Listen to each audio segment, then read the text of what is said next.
Live mula sa GMA Network Center, 20 taon nang nakatutok. 24 oras. Magandang gabi po, Luzon, Visayas at Mindanao.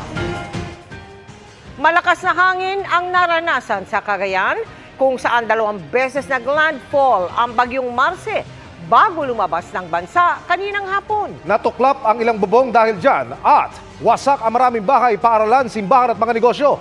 Mahigit 10,000 pamilya ang inilikas sa Cagayan at matindi rin ang pinsala sa ibang probinsya. Nakatutok si Maki Pulido.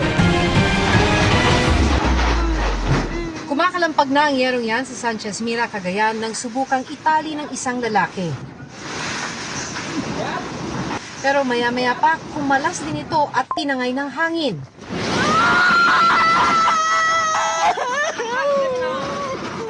Walang nagawa ang mga nakatira sa bahay kaya lumikas at nagpalipas ng gabi sa kapitbahay. Bandang alas 9 kagabi nang maglandfall sa ikalawang pagkakataon sa Sanchez Mira ang Typhoon Marce. Sa bayan ng Peña Blanca naman, pinagtulungang may ahon paakyat ng Tawi Bridge ang isang lalaking natrap sa ilog. Tagumpay sila at maayos na ang lagay ng lalaki. Umapaw na rin ang ilog na nagpalubog sa kalsada sa bayan ng Alyakapan. Bago pa man kumagat ang dilim kahapon, ramdam na ang bagsik ng bagyo sa bayan ng Gonzaga. Tila nagsasayaw ang mga puno dahil sa lakas ng hangin.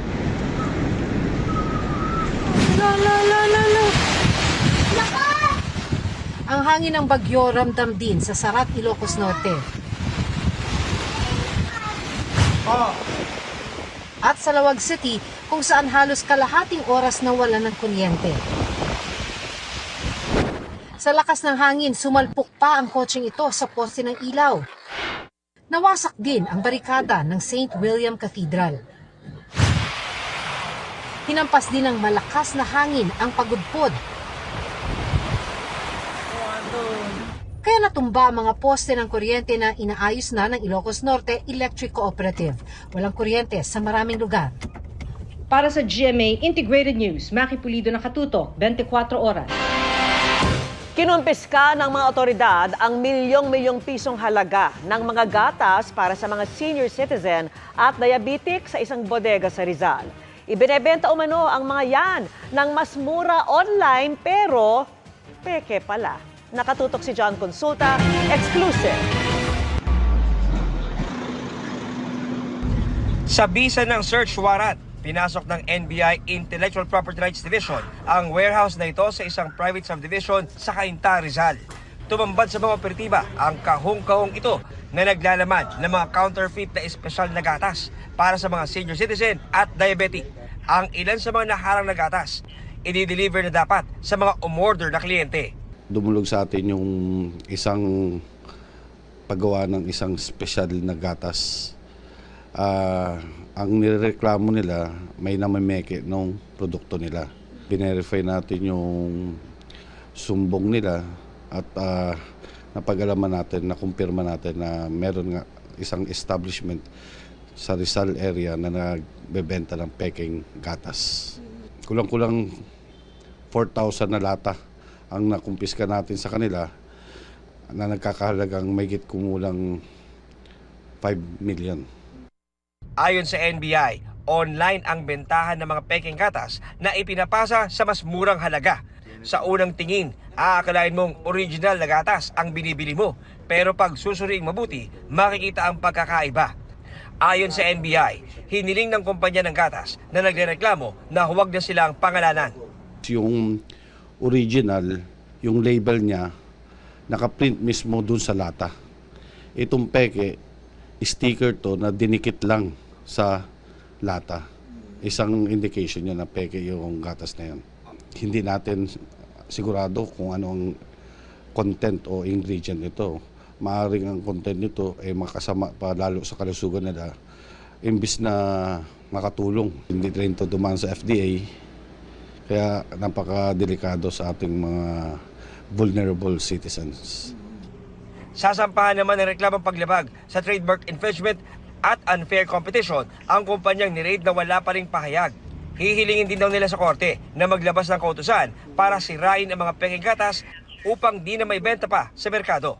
Paalala ng NBI sa publiko, Kung bibili sila ng mga gatas, lalo na itong mga gatas ng mga ganitong special, doon sa mga lehitimong establishment o malls o supermarket para hindi sila maging biktima nitong mga peking produkto na to.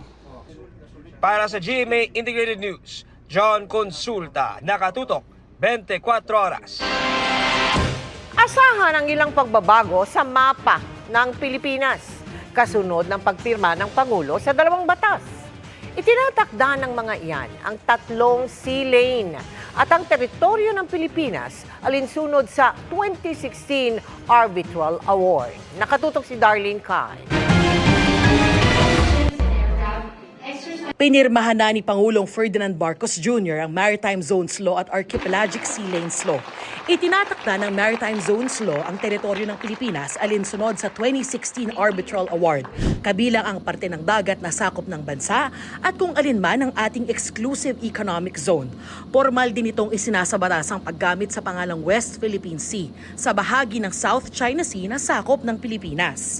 With these pieces of legislation, we align our domestic laws with international law, specifically the UN Convention on the Law of the Seas, or UNCLOS, to improve our capacity for governance and reinforce our maritime policies for economic development and for national security. We are staunchly committed to nurturing, cultivating, and protecting our maritime domain. Ang Archipelagic Sea Lanes Law naman ay opisyal na nagtatatag ng 3 sea lanes ng Pilipinas. 2 dyan ay rutang silangan papuntang Kanluran. Ang isa ay Hilaga, Patimog. Sa mga yan lang maaaring dumaan ang lahat ng barko at eroplano ng ibang bansa. The designated archipelagic sea lanes and air routes aim to facilitate safe passage for foreign ships and aircraft without compromising our national security, nor diminishing our capacity for good environmental stewardship. Dahil sa bagong batas, asahang ilalabas sa mga susunod na araw ang bagong itsura ng mapa ng Pilipinas. Bukod sa paglalagay ng pangalang West Philippine Sea, formal ng papalitan ng bansag na Benham Rice at magiging Philippine Rice o talampas ng Pilipinas. We already have the maps prepared. We are just waiting for the implementing rules and regulations in order for us to modify or revise the maps that we have prepared accordingly until its final publication. Oras na aprubahan ng International Maritime Organization ng 3 sea lanes ay maipapatupad na ito ng ating gobyerno. Sino mang lumabag sa mga bagong batas ay maaaring patawa ng parusa, gaya ng poachers o iligal na mangingisda sa ating teritoryo at ang mga dayuhang barko at eroplanong lilihis sa itinakdang sea lanes. Pero inaasahang hindi ito kikilalanin ng China. Aminado ang National Maritime Council na kakailanganin ng karagdagang pondo para maging sapat ang mga tauhan at kagamitan ng Pilipinas para maipatupad ang 2 batas na ito. We need more assets, we need more bottoms, we need more technical capabilities to fully monitor, detect, and I don't want to say neutralize, but rather address any violations of our laws. Para sa GMA Integrated News, Darlene Kai, nakatutok 24 oras. Nakaharap sa kasong syndicated estafa ang aktor na si Ken Chan at 7 iba pa. Bigo siyang maaresto ng pulisya sa ikalawang tangka para masilbihan ng warrant of arrest. Nakatutok si Marisol Abdurrahman. Sa video na ibinigay sa media ng abogado ng complainant, nagpunta ang mga pulis kanina sa bahay na ito sa Quezon City para ihain ang warrant of arrest laban sa aktor na si Ken Chan. Kaugnay ito sa kasong syndicated estafa na isinampa sa aktor at 7 iba pa sa Regional Trial Court ng QC. Hindi pinangalanan ni Attorney Noel Joseph Estrada ang kanyang kliyenteng nagsampa ng reklamo laban sa aktor. Pero ang sabi niya, nagbigay daw ito ng kulang-kulang na 14 million pesos bilang investment sa kanilang negosyo. Ayon kay Attorney Estrada, si Ken Chan daw mismo ang nanggumbinsi sa biktima para mag-invest. 10% na monthly interest daw ang ipinangako ni Chan.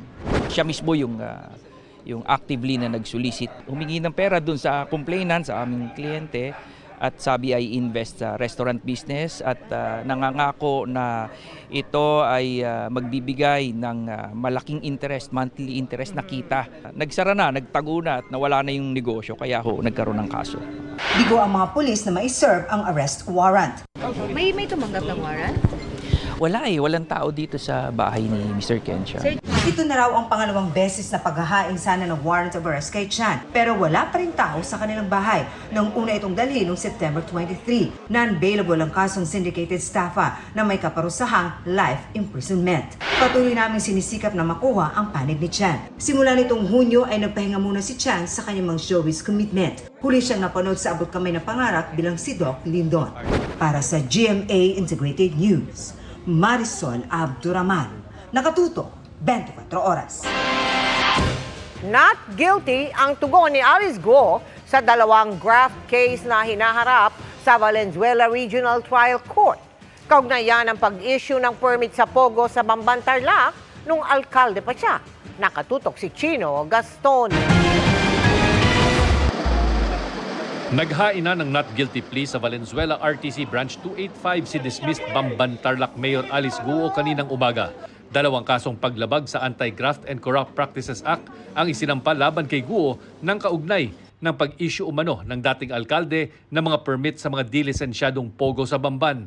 Base sa impormasyong ibinigay ng korte sa GMA Integrated News, dumalo sa arraignment ang dalawang abogado ni Guo samantalang dumalo si Guo sa pamamagitan ng video conferencing mula sa Pasig City Jail kung saan siya nakapiit. Nasundan ng arraignment ng pre-trial kung saan nagkaroon ng stipulation of facts ang prosecution at defense at inilista ang mga ebidensya at testigo na gagamitin sa paglilitis.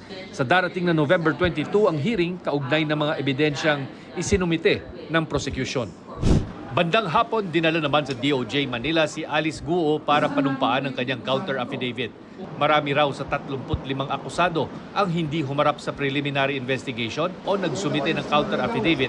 Ganun pa man, deemed submitted na for resolution ang kaso. Based on the complaint and the supporting evidence in support of the complaint, we'll see to it that we'll resolve this case as soon as possible. Nasa DOJ Manila rin kaninang umaga sina Cassandra Leong at Sheila Guo para sa huling preliminary investigation ng kasong money laundering. May hinaharap na kasong qualified human trafficking si Ong sa DOJ Manila at nakatakda ang preliminary investigation nito sa November 18. Pero ang hiwalay na kasong human trafficking laban kay Ong ay dinismiss na umano ng mga prosecutor ng DOJ Pampanga dahil sa kulang umanong ebidensya ayon sa kanyang abogado. Si Ong ang authorized representative ng Lucky South 99 sa Porac, Pampanga. One of the complaints have already been dismissed for failure to meet the standard of prima facie evidence with reasonable certainty. Para sa GMA Integrated News, Chino Gaston, nakatutok 24 oras.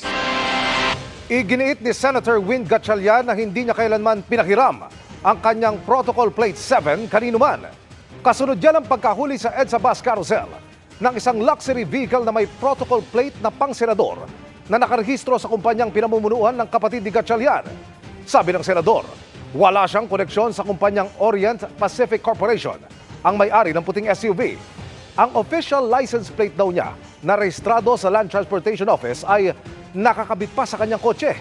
Nauna nang sinabi ni Gatchalian na hindi niya kinukonsinti ang ginawang traffic violation ng kumpanya. Pag-aaralan ng House Quad Committee ang susunod nilang hakbang ngayong di pa rin dumadalo si dating Pangulong Rodrigo Duterte sa kanilang investigasyon sa Jaguar nito. Sa kabila yan ng liham umano ng kampo ni Duterte na dadalo sa pagdinig. Nakatutok si Tina Panganiban Perez. Sa kabila ng mga pang-iisnab ni dating Pangulong Rodrigo Duterte sa mga imbitasyon ng House Quad Committee, naniniwala ang lead chairperson ng Quadcom ng Kamara na hindi kailangang ipasabpina ang dating Pangulo. Kapag ilang beses nang iniisnab ng isang resource person ang imbitasyon ng isang komite sa Kamara, nagpapalabas ang komite ng show cause order para pagpaliwanagin ng resource person.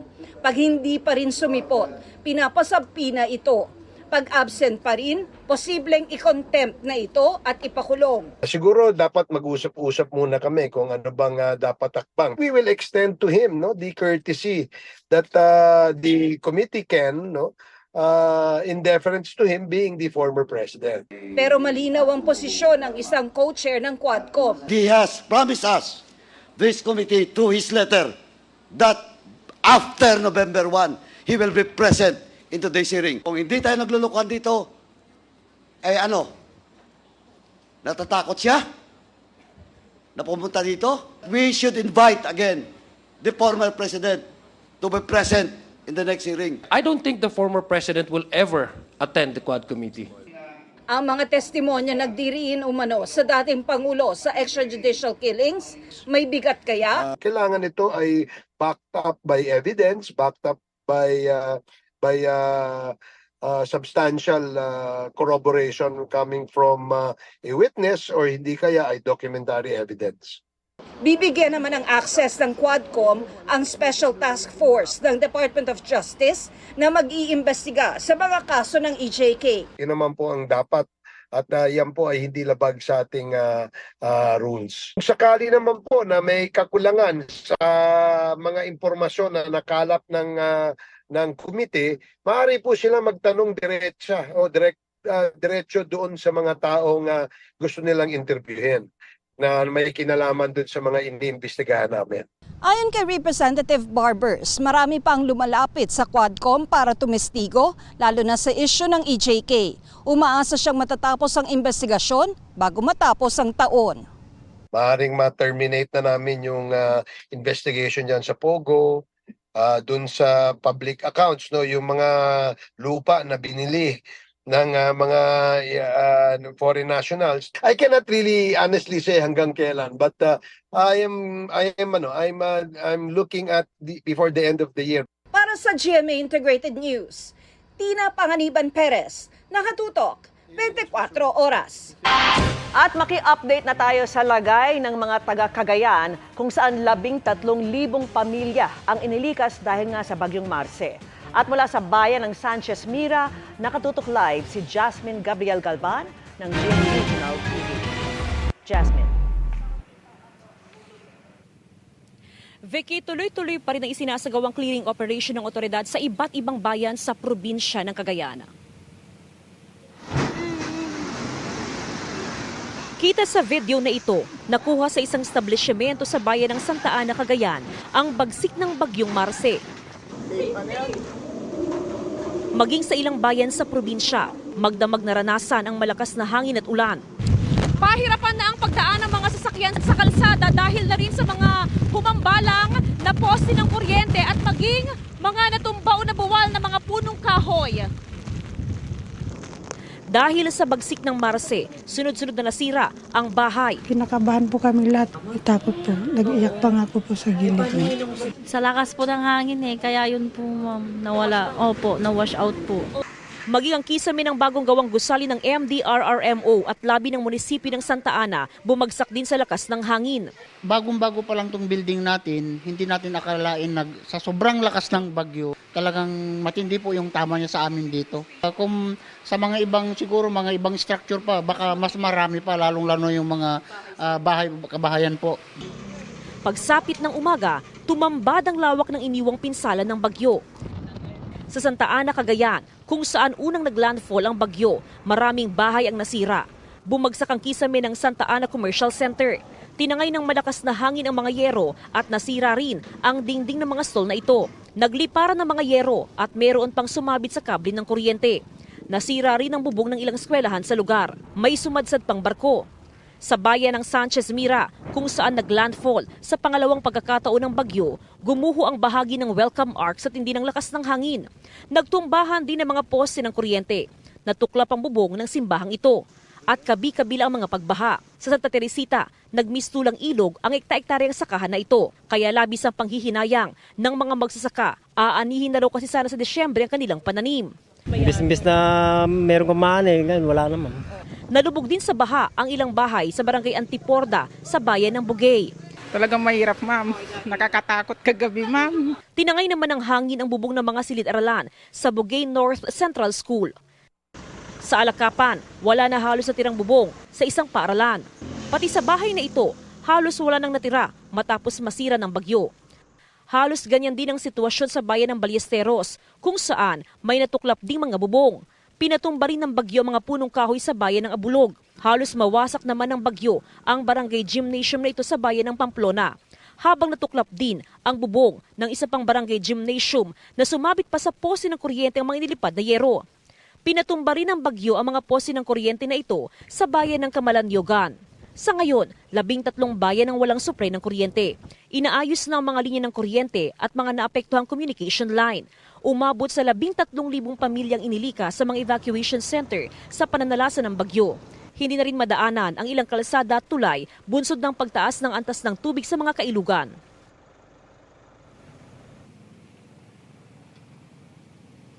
Vicky, simula kaninang umaga, tuloy-tuloy na yung distribution ng assistance sa mga apektadong residente. Malawakan din yung ginagawang pag-iikot ng iba't ibang LGU sa mga barangay para ma-assess kung gaano kalawak yung pinsalang iniwan ng bagyong Marce. Samantala, as of 6 p.m. ay umabot na sa 5.3 meters ang antas ng Cagayan River.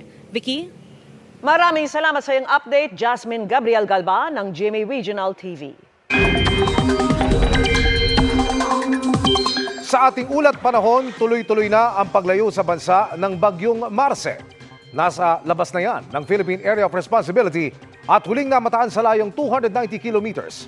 Kanluran ng Lawag City, Ilocos Norte. Wala nang nakataas na wind signal sa anumang bahagi ng bansa. Kumikilos ito pa west, southwest at posibleng sunod na tumbukin ng Vietnam. Ngayong weekend, may tsansa pa rin ng ulan sa ilang bahagi ng bansa pero hindi na malawakan o tuloy-tuloy.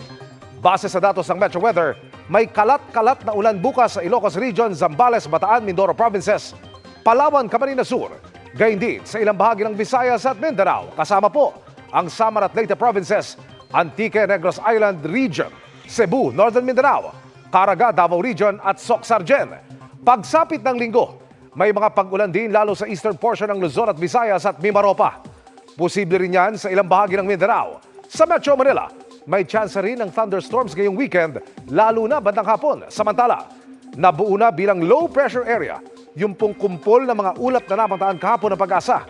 Nagbabadya itong pumasok sa PAR ngayong gabi o bukas ng umaga. Sabi ng Pag-asa, mataas ang chance nitong maging bagyo at kung sakali, tatawaging bagyong Nika. Bukod yan, may iba pang posibleng mamuong sama ng panahon kaya patuloy na mag-monitor ng updates. From food trip to shopping hanggang classic perya rides, meron yan sa isang papaskong pasyalan sa Marikina. At mula roon, nakatutok live si Mark Salazar. Mark! Nakaraos na naman ng isang linggong trabaho ang ating mga kapuso itong week na ito. Doon sa mga gusto magpagpag ng kanilang mga stress, may mga isasuggest ako sa inyong mga galaan. Siyempre yung mga may Christmas feels na.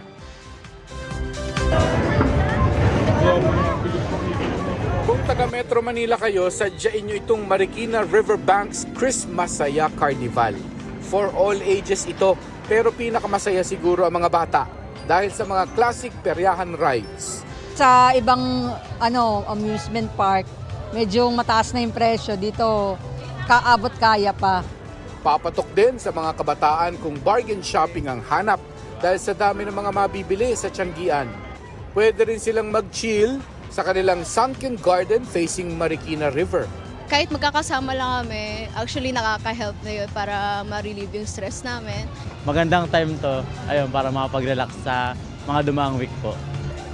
Ang hirap din tanggihan ng amoy ng kung ano-anong nilulutong pagkain sa mga food stalls.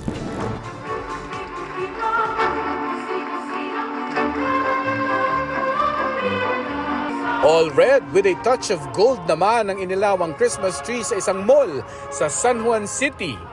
Not your regular giant Christmas tree dahil 30 talampakan yan ng pinagpatong-patong na giant Christmas balls. May pa-snow effect pa sa lugar at choir and orchestra na lalong nagbigay aliw sa mga bisita. Very beautiful. Ramdam na ramdam ko yung Christmas na. Ramdam na ramdam po yung yung Christmas spirit.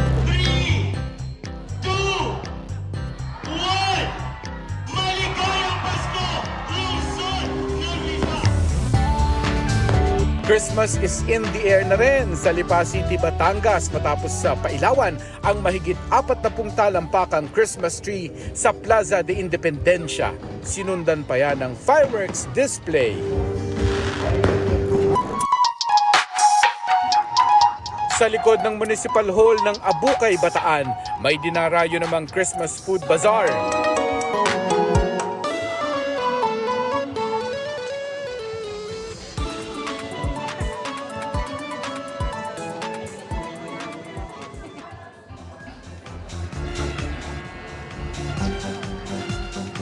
Hindi talaga tayo mauubusan ng gagalaan dahil habang papalapit ang Pasko, pasulpot pa ng pasulpot ang iba pang mga Christmas pasyalan na atin namang inaabangan. Live mula dito sa Riverbank sa Marikina City para sa GMA Integrated News, Mark Salazar, nakatutok 24 oras. Maraming salamat sa iyo, Mark Salazar. Halos hindi na napahinga ang Pilipinas dahil po sa sunod-sunod na bagyo. Paubos na ang 8 bilyong pisong Quick Response Fund ng gobyerno pero pupunuan naman, sabi ng NDRRMC. Nakatutok si Darlene Kai. Habang binabayo pa rin ang bagyong Marce ang Hilagang Luzon, 5 tulay na ang hindi madaanan sa Cagayan Valley ayon sa National Disaster Risk Reduction and Management Council o NDRRMC. 8 kalsada rin ang di na madaanan sa rehiyon, pati sa Ilocos Region at sa Cordilleras. At may mga kalsadang apektado ng landslide sa Peña Blanca, Cagayan at Adams, Ilocos Norte, bagamat walang nasaktan. Wala ring naitalang patayo nawawala dahil sa bagyong Marce sa ngayon. Pero 32,000 ang lubhang apektado, kabilang ang 17,000 nasa evacuation center sa Regions 1, 2 at Cordillera Administrative Region. Tuloy-tuloy naman ang tulong ng mga lokal na pamahalaan at Social Welfare Department sa mga binagyo. Bagamat kailangang punuan muli ang paubos ng 8 billion peso Quick Response Fund ng gobyerno dahil sa sunod-sunod na bagyong tumama sa Pilipinas. We got, of course, the commitment from the President himself that they will replenish this. Mahalaga yan lalo sa mga lugar sa norte na mahihirapan kung daanan na naman ng mga susunod na bagyo. Saturated na yung mga lupa na dinaanan ng Christine, dinaanan ng Leon at ngayon ng Marce. Ang implication yan, yung landslide-prone areas will be more vulnerable. Bukod sa mahigpit na pagbabantay at paglilikas bago dumating ang mga bagyo, nagpaalala ang ahensya sa pagsangguni sa geohazard map ng DENR Mines and Geosciences Bureau. Paalala naman ng Pangulo, hindi dapat mawala ang matinding aral na iniwan ng Super Typhoon Yolanda na kumitil sa buhay ng mahigit 7,000 tao, 11 taon na ang nakararaan sa buwang ito. Kaya dapat anyang paigtingin pa ang mga hakbang para pigilan ang climate change at siguruhin ang mabilis sa pagbibigay ng tulong sa mga mangangailangan. Kabilang yan sa mga nabanggit ng palasyo na tututukan ng Pangulo kaya di mo nadadalo sa APEC Summit ngayong taon. Unang pagkakataon yan mula nang maupo siya sa pwesto. Ipinadala si DTI Secretary Maria Cristina Roque bilang Special Envoy para sa pagtitipon sa Lima, Peru. Para sa GMA Integrated News, Darlene Kai, nakatutok 24 oras. Hindi dapat tumaas sa 45 pesos kada kilo ang presyo ng mga regular at well-milled na bigas sa Metro Manila. Yan ang napagkasunduan ng Agriculture Department at ilang pamunuan ng mga pamilihan. Kung kailan yan isa sa katuparan, tinutukan ni Bernadette Reyes. 40 hanggang 54 pesos ang presyo ng 1 kilo ng bigas na namomonitor ng Agriculture Department sa mga pamilihan sa Metro Manila. Depende kung inangkat o kung well-milled ba. Pero sa pwestong ito sa Quezon City, 48 pesos kada kilo ang pinakamurang bigas. Ang good news, simula sa Lunes ay may mabibili na rin ganyang klase ng bigas sa 43 pesos kada kilo. Alinsunod ito sa kasunduan ng Agri-Department sa mga lider ng mga market association sa Metro Manila na dapat 3 hanggang 5 pesos lang kada kilo ang kita sa bigas. With this agreement kanina, we're hoping na talagang masustain na hindi lang siya pili, kundi talagang ito yung magiging standard na pag regular at well-milled, talagang dapat hindi tataas ng 45 ang presyuhan dapat sa palengke. May abot pa naman kami doon na bahagya lamang. Kaya pagbibigyan natin. Paano po kayo kikita kung Ay dito sa iba na lang kami huhugot. Basta't magkarolaan ng 42. Siyempre, titingnan din namin kasama sa meeting of course kanina ang enforcement at saka ang aming implementation team, panguna ni ASEC Itos. Part din, titingnan kung merong probability ng profiteering. Susunod na rin daw ang ibang probinsya, bagaman hindi sinasantabi ang posibilidad na maaaring may bahagyang epekto ang mga nagdaang bagyo sa presyo ng bigas. Pagdating naman sa supply ng baboy, siniguro ng Department of Agriculture na sapat ang supply ng baboy ngayong magpapasko, bagamat maaari raw magkaroon ng bahagyang pagtaas sa presyo. Sapat rin daw ang supply ng native na baboy para sa mga maghahanda ng lechon. Para sa GMA Integrated News, Bernadette Reyes, nakatutok 24 oras. Inaasahang lalo makakaapekto sa trapiko ang Christmas rush ngayong palapit na ang Desyembre. Kaya lalo pang pinaiigting ang mga operasyon kontra sa gabal sa daan. At nakatutok si Oscar Oida. Nakakabit na ang kadenang panghatak sa isang SUV na iligal umuno nakaparada sa may C5 Service Road sa Taguig nang lumabas ang may-ari ng sasakyan. Pulis ako! Tiniregan niyo ako? Sir, may pag-usap ka ng maayos. Pinaandar nito ang sasakyan. Nang makausap ni MMDA SOG Chief Gabriel Go, nagpakilala itong dating nasa linya ng law enforcement. Pinapahinto ka, sinabihan ka na nga merong chain na, pinaandar nyo pa rin. Gigilid ko lang ako kasi kakausapin ko ang pinaka-chief. Yeah, pero still, hinto mo, gusto mo kausapin, you tell the enforcers. Hindi po yung itatakbo yung kotse. Kasi paano kung meron pong enforcer pala sa ilalim mo? Kalaunan, hinatak na rin ang kanyang sasakyan. Isa lang yan sa mga nahatak na sasakyan sa isinagawang bantay sa gabal operation ng MMDA sa may northbound lane ng C5 Service Road kaninang umaga. Basta't unattended, tow agad. Pero kung may driver, tinitikitan na lang. Nahatak din ang motorsiklong ito pagkat ang rider nito wala palang lisensya. Pinunterya din ng mga taga-MMDA ang mga nag-illegal terminal ng mga tricycle sa lugar. Mismong bike lane na kasi ang sinasakop nito. Loading area, ibig sabihin magsasakay kapag may pasahero. Pag walang pasahero, dapat wala kayo dyan. Diba? Bigyan nyo rin naman ng konsiderasyon yung mga gumagamit ng kalsada. Tulad po nito, bike lane po to. Wala naman gumata ng bike lane. Kahit na, bike lane pa rin yan. Kinahapunan, ang kahabaan naman ng Commonwealth Avenue ang pinasadahan ng mga taga-MMDA. Huli ang mga nakaparada ng alanganin. Sinita rin ang ilang mga vendor na umaabot na sa kalye ang mga paninda. Ayon sa MMDA, di sila magsasawa na araw-arawin ang mga pinasadahang lugar. Sa Chino Roces naman, nagdulot ng pagbigat ng trapiko ang mga nakatigil na sasakyan sa isang paaralan. Sinusubukan pa ng GMA News na makausap ang Public Service Department ng Makati tungkol dito. Para sa GMA Integrated News, Oscar Oida, nakatutok 24 oras. The war goes on sa asawa ng asawa ko. Pero kabaliktaran ang mga love life ng mga bida. Si Jasmine Curtis Smith, suportado ng BF kahit sa love scenes. At habang si Raver Cruz, proud BF kay Julian San Jose na isa ng calendar girl. Makichika kay Aubrey Carampel. Tanggap ko na po yung nangyari. Let's just all move forward. Tuloy sa gantihan dahil sa maling akala ang mga karakter ni na Jasmine Curtis Smith at Kylie Padilla na sina Christy at Hannah sa tumitindi pang eksena sa hit GMA Prime series na Asawa ng Asawa Ko. Ang di alam ng dalawa, si Shaira, played by Lizelle Lopez. Bakit ka nandito? Uy! Hannah! Ang nasa likod ng pagkasunog ng eskwelahan ni na Christy. At pagkakaaresto kay Hannah na napahiya pa sa isang event. Dahil sa intense scenes, marami ang hooked sa serye na sobrang ipinagpapasalamat ni na Jasmine at River Cruz. Marami pang mangyayaring pagbangon. Nakita naman nila na hindi talaga natatapos ang kasamaan ni Shaira. Hindi talaga matatapos. It's about time. Ang dami ng mga nangyaring pag-aapak nitong si Shaira sa kanya. At I think and I feel ang ating audience gutom na rin na si Shaira naman ngayon ang maapektuhan at bumagsak. Bukod sa series, isa pang pinagkakaabalahan ni Jasmine ang pagbibidahan niyang thriller film na Money Slapper. Na-challenge daw si Jasmine na talagang ni-level up daw ang kanyang acting at mayroon pang intimate scenes with John Lloyd Cruz.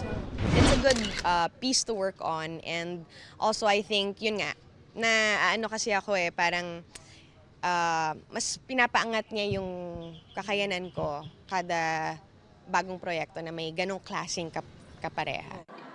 Pag-amin ni Jazz, hanggat maaari hindi pinanonood ng boyfriend niyang si National Youth Commission Chairperson Jeff Ortega ang movies niyang may love scenes. Pero very supportive daw si Jeff kahit na nasa magkaiba silang industriya. Speaking of supportive boyfriend, ganyan din daw si Raver para naman sa nobyang si Julian San Jose na recently ay nilaunch bilang calendar girl. Proud BF nga raw si Ray na pinakaunang humingi ng copies ng calendar na tinawag niyang obra maestra. Lahat ng blessing na dumarating sa kanya, deserve niya lahat yun. Nakasupport lang ako. Hindi ako mahigpit sa ganun. And for me, wala akong sa posisyon na pagbawalan siya ng kahit ano. I mean, it's her decision and tama naman. Aubrey Carampel, updated to Showbiz Happening. Nag-uumapaw ang good reviews habang lalong tumitindi ang pulang araw. Kabilang ang mga eksena ni Hiroshi played by David Licauco. At grateful si David pero ini-improve pa raw niya ang acting sa tulong ng kanyang team at co-stars. Makichika kay Lars Santiago. Sino ang pasimulo ng pagtakas?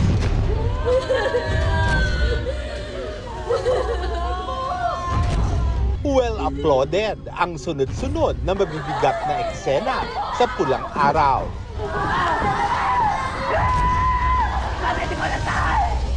Kabilang ang madamdaming tagpo na ito ni Dolores na mahusay na ginampanan ng premyadong aktres na si Isay Alvarez Senya. Bulaklak, agad sumisikat.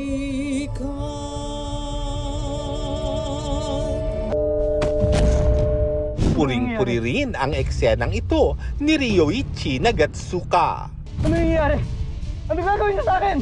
Gayun din si David Licauco. Fight for your hands!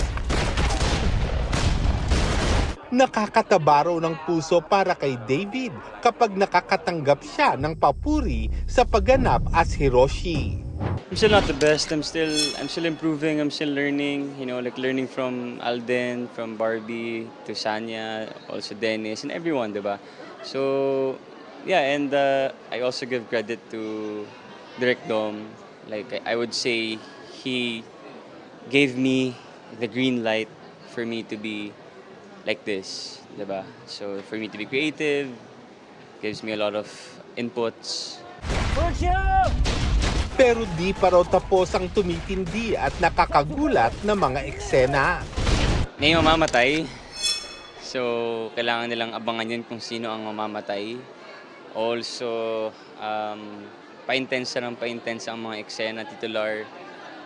Si Hiroshi, like malaki yung switch niya from, you know, like being a medyo nice guy. Ngayon parang he is fighting for his life and also fighting for the love of his life. Samantala, dahil 47 days na lang at Pasko na, nakaplano na raw ang mga gagawin ni David kasama ang kanyang pamilya. Going to Balasin with my family, 24 to 26. And yun, spend time with my friends, relatives, family. And after pulang araw, I plan to go to Bicol, to my mom's province, hometown. Dahil na-miss na ako ng aking lola, tinatawagan niya ako araw-araw, kailan daw ako uuwi. Mas masaya rin daw ang Pasko ng pamilya ni David dahil dumating na ang kanyang kapatid na babae, kasama ang anak nito. Nakakatuwa yung may baby na, para nagkaroon ng light sa family namin. And yeah, I mean also the presence of my sister, kasi I'm super close to her talaga. Actually mag-photoshoot nga kami na never naman namin ginawa talaga. Lars Santiago, updated sa Showbiz Happening. At yan ang mga balita ngayong Biyernes, mga kapuso. 47 days na lang Pasko na. Ako po si Mel Tiangco. Ako naman po si Vicky Morales para sa mas malaking misyon. Para sa mas malawak na paglilingkod sa bayan, ako po si Emil Sumangil. Mula sa GMA Integrated News, ang News Authority ng Pilipino, nakatuto kami 24 oras.